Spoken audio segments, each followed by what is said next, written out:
Hello, sisters. Welcome to Rising Feminine Online Temple, which is a 7 days initiation for a woman to journey back to her true essence. I am Jonita D'Souza, your feminine lifestylist and the keeper of this online temple, where I have gathered visionaries from around the world to join forces to initiate you in your authentic feminine. Now, a big part of my work as a feminine lifestylist is to invite women to indulge in rituals in their everyday busy lives. So, in this very moment, I also invite you to create a safe, sacred space for yourself to receive today's offering. Because we have a very special guest today in this temple, Cara Maria Ananda.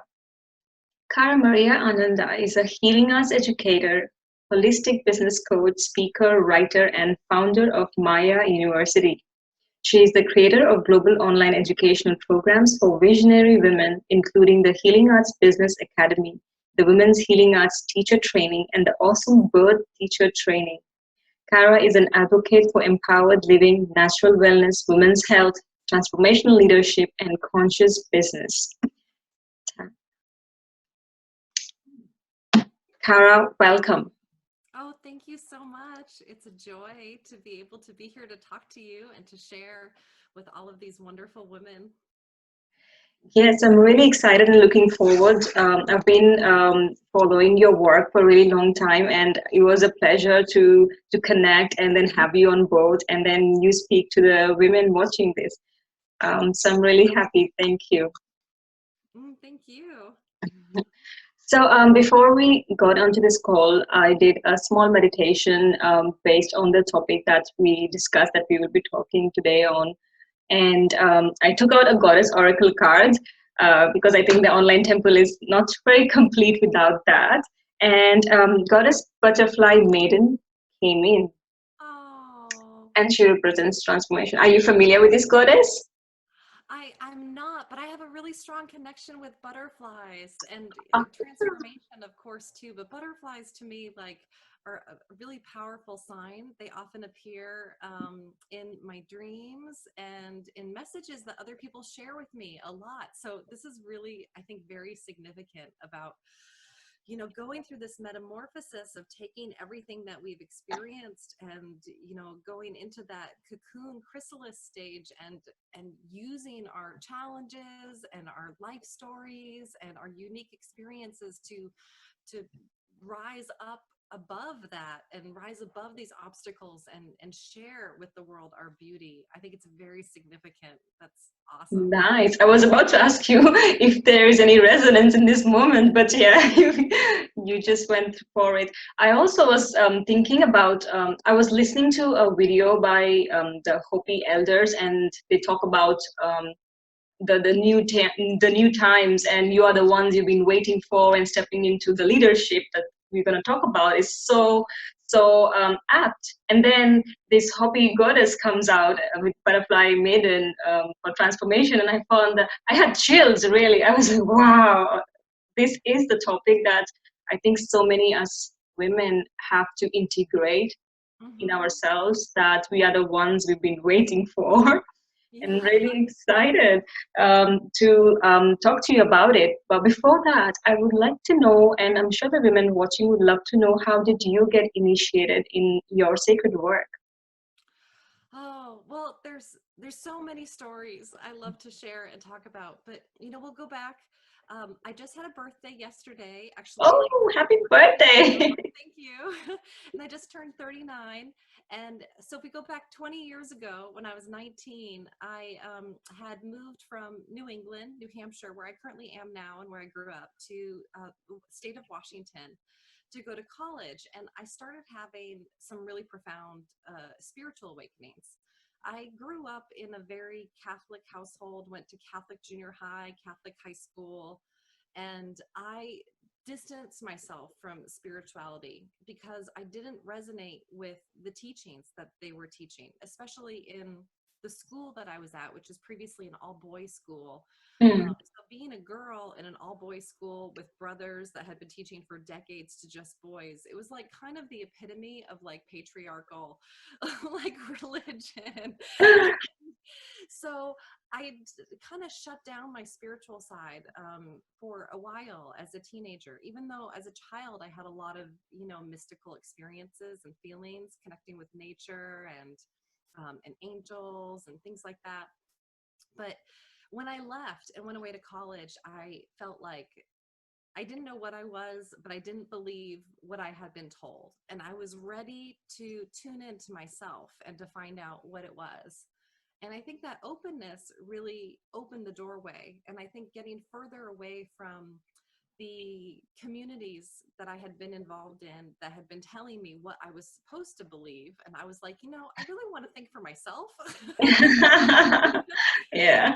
And one thing I got really into was dance. I started dancing. I started going dancing every weekend. I became a part of different communities that gathered for like the full moon and equinoxes and solstices, and would have these dance gatherings on the ocean, under the stars, and in the woods.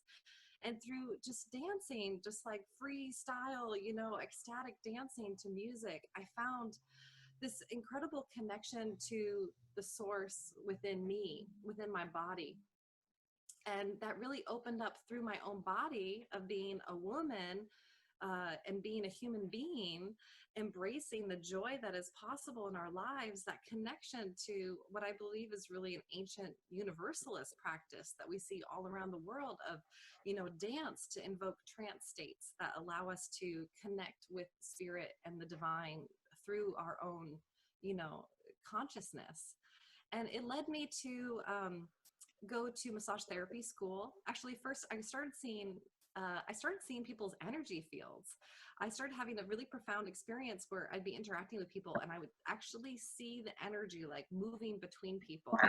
And I would see certain people like taking energy from others, and I would see other people like in environments how it would change. And it was actually a little overwhelming. So I became a little less social so I could like learn how to like control this kind of like energy awareness. And I ended up going to energy like healer training and started doing that work. And that led me to go to massage therapy school when I was 19, 20 years ago now.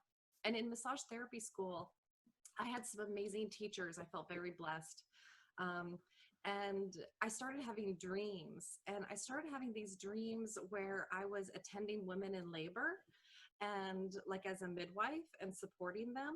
And I had a dream where this woman was in labor and she was on this very high medical table, and there's all these people around her, and it was very like lots of metal, and people were ignoring her. They were all talking to each other, and while all these people were ignoring her and messing around with all these metal instruments, she looked at me and said, help me, take me out of here. And I took her by the hand. We walked down this hallway, and we walked outside through the grass and through these pathways to this garden, kind of like a secret garden, with the stone wall around it, and this like curved gate. And I led her through the gateway of the garden, and then I sat outside.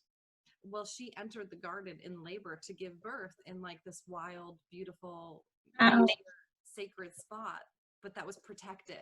It was like a circular garden, kind of like the womb.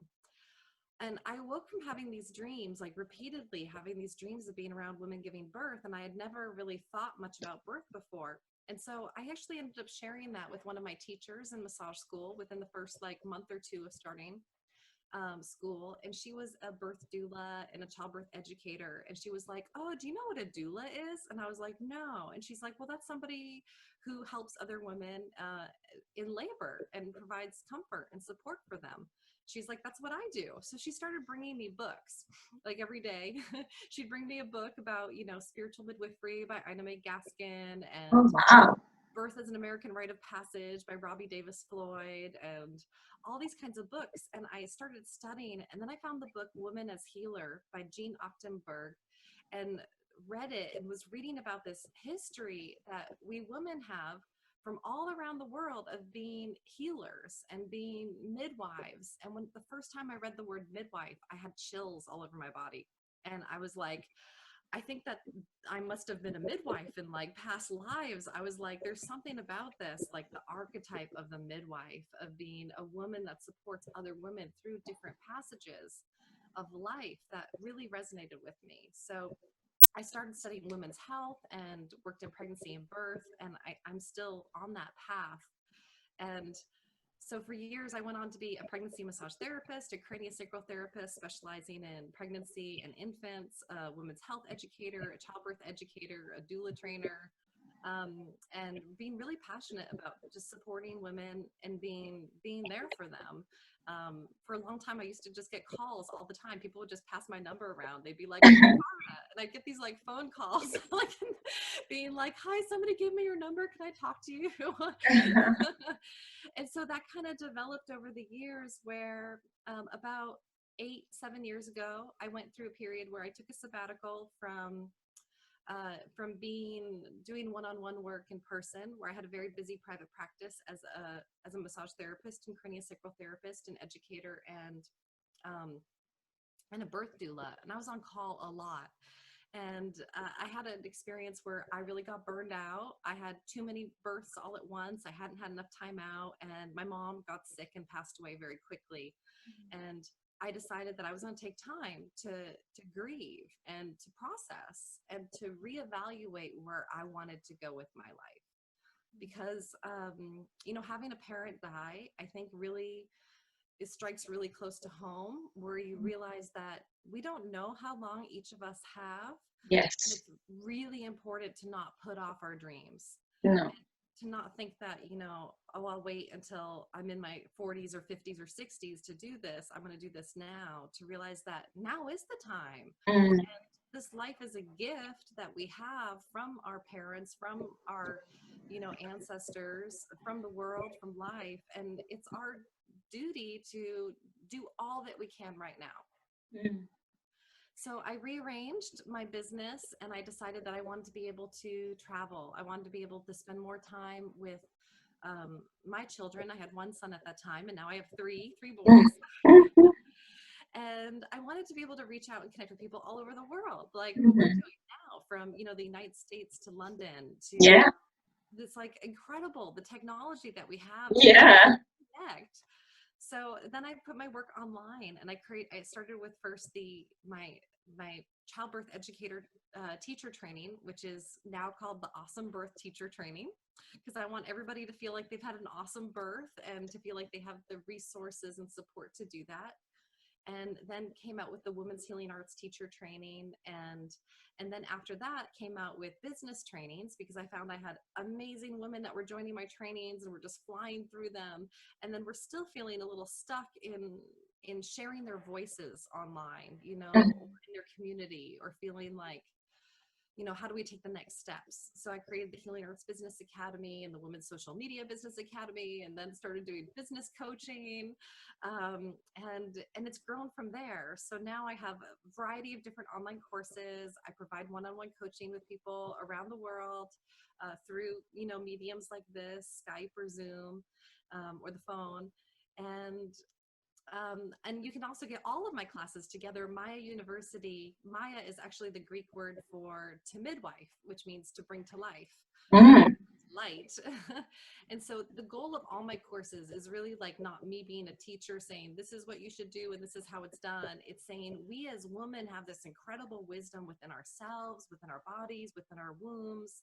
And I hold space for people to go within. I share resources and information and inspiration and teachings, and then I hold space for people to go within and find ways to articulate the wisdom and the experiences and the stories that they've gone through, and to find their own connections, and so that we're all weaving, a tapestry of our wisdom together and can be there to support each other. And so my university is the all my courses together. Mhm. Wow. Yeah. It's been a journey. It has been. And it feels like I'm starting this whole new phase too. As I was just telling you before we started this recording, I just moved back to my hometown and my home state in New Hampshire after being on the West Coast for 20 years. And I feel really inspired. And I feel like so much of what I've done now, I feel this greater confidence and, and comfort with being able to share and speak. I had to overcome a lot of inhibition about public speaking and Hmm. doing video And still today with the media, all these ideas of what women are supposed to look like, I and you know, yeah. know. I can feel that because I am an introvert, and like when you find this sacred purpose, this voice inside it, and you want to share it, and then you realize, okay, public speaking, where do we start from? Um and I started doing trainings and stuff like that. However, I didn't like the idea of how I was told by my public speaker training company that I need to be going to so many networking events and doing a lot of networking and sales pitches and like the pitch corner and things like that. Put myself out there. I burnt out very quickly, and because I was acting out of my personality, and like, and when I started doing videos and started teaching through videos and doing small workshops, I realized, okay, this is what I'm good at, so this is what I can do. I don't want to do an event of 300 women. I can do a good workshop of 20 women, and I feel much more satisfied that way. So like finding your voice and then finding a way how to put your voice out there, isn't it? Absolutely. You know, when I started doing the online work and teaching, I had to create videos for my courses, and it would take me like an hour to even start the video. I'd start it and I'd be like, "Hello, this is blah blah," and I'd like I make it know. really Yeah. long and like delete it, and I would do that like 30 times. And I have to go pee like 20 times in between that, because when I get nervous, I feel like I have to pee. And I've done some public speaking. I got to do a couple different conferences and stuff in my 20s, which was a really great experience. But I'd be so nervous. I wouldn't be able to eat before it. You know, I had to go pee a million times. And then afterwards, I would often get off stage and then go. And as soon as I was myself, I'd like cry just to like relieve the stress. Oh wow. But I've realized now, like, you know, nerves, they don't really go away, but it's okay. I'm like used to it now. I give myself a lot more time to prepare, Mm, time to be quiet and take baths and like take my supplements and make sure I'm like super charged up. And there's a lot of, you know, skills that we can take on too, like moving our bodies to like release tension, yeah.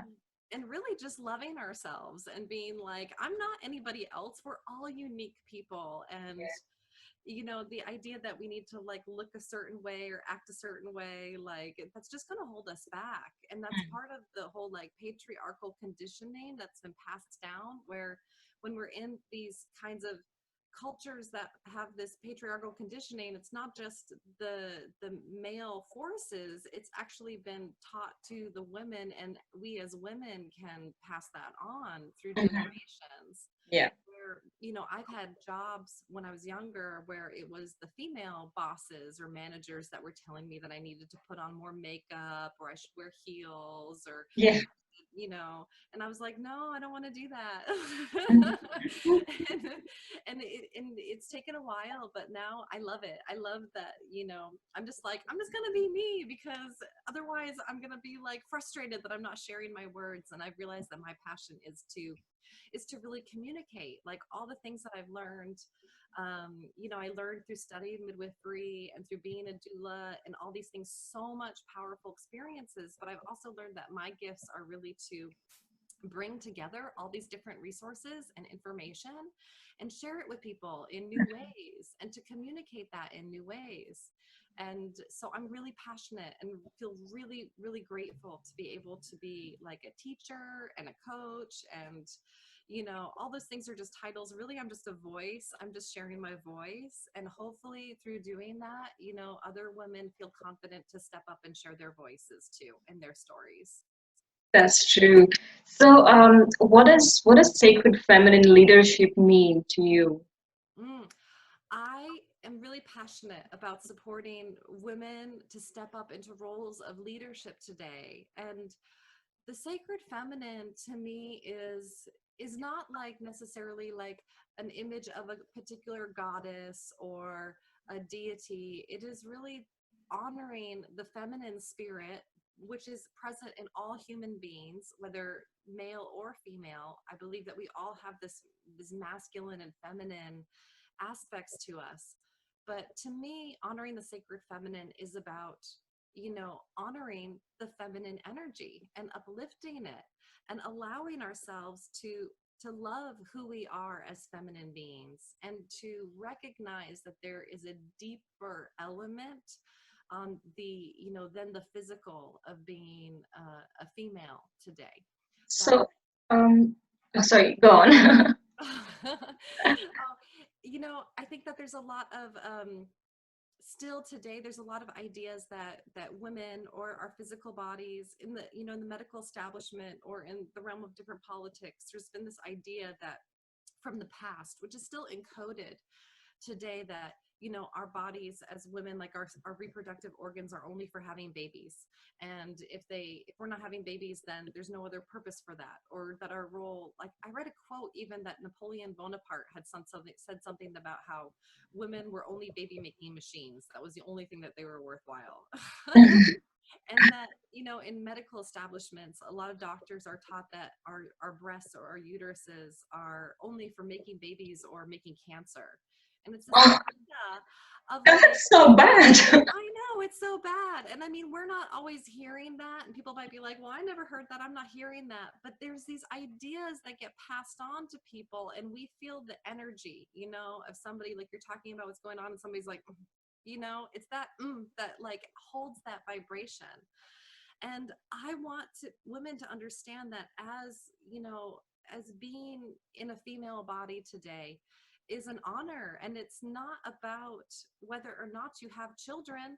It's about honoring that we have this ability to create new things, whether it is through the experience of co-creating with the sperm to create life into a being, but also that we can co-create with the seeds of divine inspiration to come forth with new evolutionary ideas. And that I believe in many traditional cultures around the world, there are higher spiritual teachings that women, once they reach menopause, get trained into, or that female shamans get trained into, to see that the womb is a source of evolutionary potential, where when we use it beyond the element of procreation, we can use that womb energy to receive these codes of source to birth new things into the world. And I truly believe that because of the gift that women have as being, you know, able to, because we are responsible for, in a traditional biological sense for like birthing children, there's also this sense of responsibility and compassion and caring. And Mm, studies on women's leadership have shown that women tend to be more empathic, tend to know more about the employees that they're working with, about their lives and their families, and have a more holistic approach. There are definitely awesome male leaders out there too. And, I feel the need nowadays to like say, like, when I support women, it doesn't mean that I don't support men. exactly. Yeah, And some exactly. people think that. And it's like, Mm. I have an awesome, There like, is no competition in the feminine. It's only yeah, collaboration yeah, and absolutely. co-creation. Yeah. Yeah, it's about, we all need to work together, and so we need to like support everybody's. But as a woman myself, I'm very passionate about supporting other women because of my own personal experiences of what I've experienced.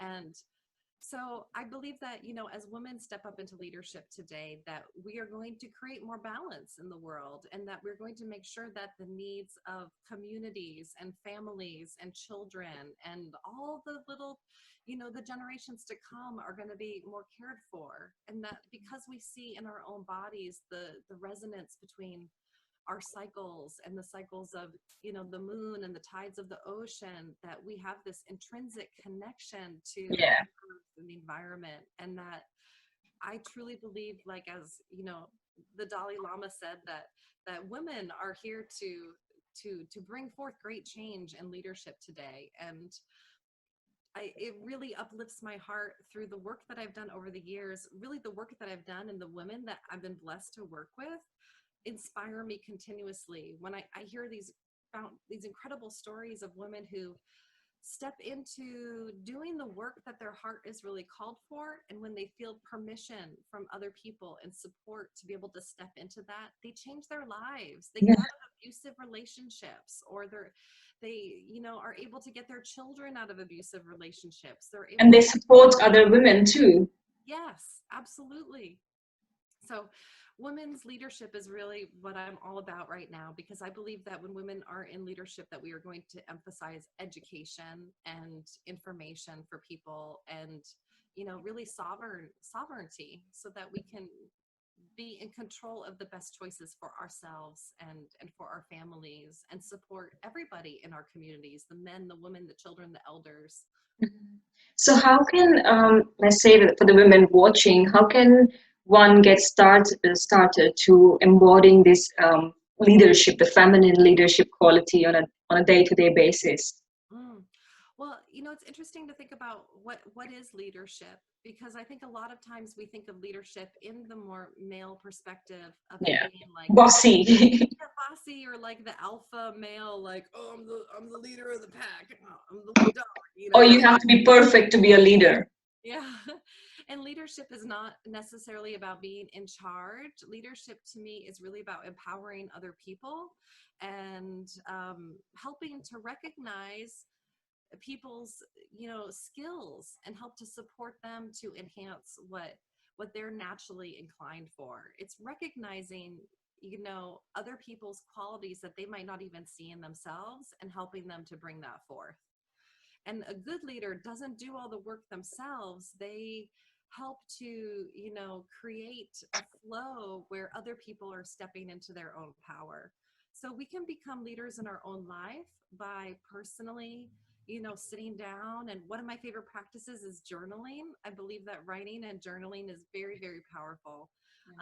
And that just sitting and journaling and writing, and looking at writing down, what are you very passionate about? What do you feel called for? Or ask spirit or source, or, for a message of what am I here to do? What should I share? And then to listen. And then leadership is taking action on that. It's trusting your own instincts and intuition, and taking action, whether that's just something in your own life, about how you're doing, taking care of your body or your health or your mind or your spirit, or raising children, or supporting your friends, and it can be, it's really also about stepping out into our communities.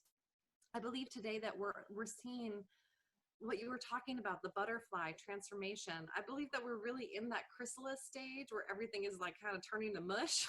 Yeah. We're seeing the breaking downs of these systems that no longer work. And a lot of people are really afraid. And a lot of people are lashing out with, blaming other people, or mocking them, or being like, haha, you're bad. This person's bad. Let's make fun of them. And I believe in this kind of case, this is where we really have an opportunity for leadership to say, oh, wow, people are no longer happy with the way things are. This is a great opportunity for us to step into creating new systems, step into creating a new paradigm, and to have a greater vision of what do we want the future to look like, and how can we do that now. So for let's say for a woman, when things are not going right in her life, and that happens very often than other way. So how can she still choose, or how can she still step into that feminine leadership role, according to you? Well, there's so many different women on the planet today. So it's going to be really different, I think, for each person. And our situations are all very unique. So every woman, I think, number one, you need to trust yourself and trust your own instinct. And you might have to act a certain way, and, not be hostile, not change the situation, not like, react to it. Sometimes the most power that we have is our thoughts. And we always have the ability to think whatever we want to think. Nobody can change our thoughts, and you can sit there and you can smile or not smile. You can say something, you can do something. But I think really changing our thoughts and our actions, and rather than reacting to a situation and being like, this makes me angry, I'm going to tell you how that's bad. Think about, well, what can I do to change the situation, to get the situation out? One thing that I've learned a lot about is setting good boundaries. Mm. there's a period of time where I felt like I kept bringing the same kind of people into my life with the same kind of issues. And I was like, oh, I'm so tired of that. So I realized that I needed to change my boundaries. I needed to be a little bit more selective about what environments I was going into. Like if I really like to go, dancing, for example, back in the day, but was finding myself having these like people get in my space or like groping my body, I realized that I couldn't go to the same events that I was going to. Mhm. And it's sometimes we need to change, and it doesn't mean that we're going to miss out on something. It actually means that when we let go of something, we create space for something even better. So then you could find new communities that maybe you didn't know about because you weren't looking for them. Maybe you can find other ways to create a space where you can bring like-minded people in. And a lot of times over the years, I've done that through my life. I've been one who is like, I'm going to create my own thing. I have no idea what it is. I'm going to create it because it wasn't out there. And I wanted to create spaces where people felt, welcome, or classes, or, all kinds of things. And so I think that we really need to, rather than react and try to fight against what doesn't work, just step away and, do the journaling, take time to tune into ourselves and find people who are safe to talk to work through these different ideas, and then take action in a new direction. And there's so much potential. It's such a big world that we live in right now. There's so many people, there's so much space, and I believe a lot of us have these ideas about what it's like, in the world, or what other people think, that aren't always true. Yes. And that actually, when we connect together, we find out that, there's a lot of opportunities available that we didn't even know were there. And so one of the biggest things that I always find is decluttering, letting go of things that don't work. Because in nature, when we're going to plant a new garden, the first thing we do is we like till the garden. We, dig it all up. We Yeah. plant Remove the weed. new. We weed it. So I find that whenever I get stressed out or overwhelmed, I'll journal to like kind of get all my ideas out on paper. I will go through my house and I will clean. I will get rid of stuff. I like just get rid of everything. Like it's amazing how easy it is to like accumulate stuff. Or, after we like have a huge letting go, often we'll get this like flood of new ideas and opportunities that we couldn't even have imagined. So, but in order to do that, we also need to say no. And I think as Yes. women, especially, we're taught that it's important to say yes to everything, or to be like amenable, or to help other people. And I find that I've gotten really overwhelmed over the years Mhm. through doing that, and have learned there's actually a book, it's called Essentialism, which I highly recommend.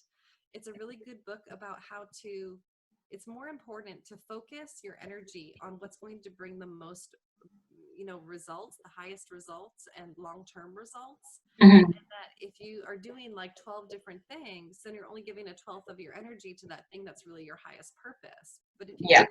can learn how to like tactfully pass on things, just be like, like when people are like, oh, can you volunteer for this, can you volunteer for that, Mm. like, well, rather than being like, no, I'm not doing that, I have more important things to do, like that's not the way to do it. But you could be like, well, thank you so much. I really appreciate that. I'm quite full at the moment, but I'd love to refer you to somebody else. Yeah. And that it's okay to not take on everything, and it's okay to focus on what we really believe in. And for me, my dreams have guided me a lot over the years, beginning from with those the midwifery dreams I told you about. Mhm. And I pay attention to clues from the universe. I believe that we're constantly getting signs and synchronicities when we're open to it, and that sometimes we have to clear out the information that's overloading us. Take a break from social media, or Yes. yeah, take a bath and just like, relax, and to tune into what is within us. And there's clues. We have a compass within our hearts, and our wombs are these huge sources of receiving this inspiration and bringing forth new things, and that we can actually tune into our hearts and our wombs for guidance, and trust ourselves, and let go of other people's expectations, and find our own way, peacefully. Yes. Wow, it's such a beautiful conversation. I don't want to interrupt, but we're coming to the end of our conversation today, and I would like you to share about your amazing gift that you have for the women watching. Oh, yes. I created a really fun quiz. It's called, it's about what is your sacred feminine leadership archetype. And it's based on the seven sisters, which are the seven stars of the Pleiades, which is the constellation in the sky that is been most has the most stories about it and is most honored and recognized in cultures all over the world. And in the Greek mythology, the seven sisters, the Pleiades, are known as the seven sisters, and Maya, who the name of my university comes from, is the eldest of the seven sisters, and she is the midwife. And through these seven sisters, I've been kind of connecting with their stories for, since I was young. When I was little, I'd always look up at the sky and I'd always look to the Pleiades. And over the years, I learned more and more information and came in touch with different elders and teachers who shared different kinds of information about them. And through a lot of meditation, I really tuned into these seven sisters as being representative of our seven chakras and holding the energy codes for sacred women's leadership.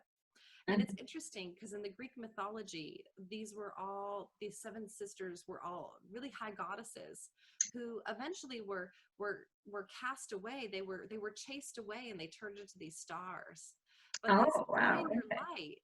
And I believe that it's really symbolic of how the sacred feminine many years ago and women in positions of leadership and spirituality and health were pushed out, but that information is encoded within us. It's encoded within our bodies, within the stars, within the cycles of life. And so now is the time. Even in the Mayan calendar, we've heard a lot about, what was 2012, and Yeah. people are saying like, oh, it's this year and all this kind of stuff. But really, the Mayan calendar actually relates to the cycles of the Pleiades. And I really believe that it's actually about that now is the time for the sacred feminine wisdom to come back and, trickle its light down on our planet and to awaken these codes of wisdom that we have within ourselves for women to rise up as leaders. But that feminine leadership is very different than, the masculine model of what we've seen. And so I love the seven archetypes of these seven sisters. And I share their stories in one of my courses called the Maya Mystery School, in the Seven Sisters Circle. But also I created this really fun quiz. So you could take these fun questions and just have fun with it. It's not like, really serious. You Mhm. just choose I'm whatever gonna do that. resonates with you. I should check that out. Yeah, and there's a bunch of questions. My husband and I actually worked on it together. We had so much fun coming up with the answers for this quiz. And then at the end, you find out which of the seven sisters you resonate with and which archetype of feminine leadership is for you. So there's the midwife, the the storyteller, the queen, the oracle, the visionary, the priestess, and it's really sweet. So and Thank that's you so much for that. important. So I want to ask you one last question before we end our call today, which I've been asking every single guide on this online temple. In one line or so, what does rising feminine mean to you? Mm.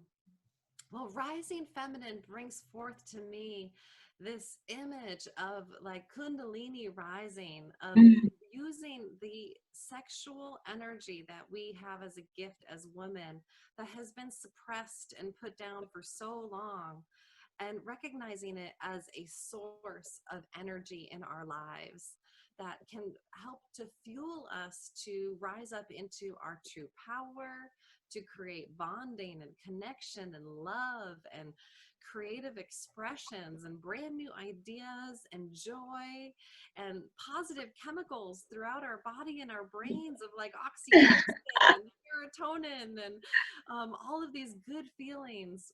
And I just truly believe that when we love ourselves and when we love who we are as unique individual beings, that we can truly begin to step into our highest purpose, and also recognize within each other that we all carry these blessings within each other, and that when we honor what we hold within, then when we can honor others as well in a deeper capacity too.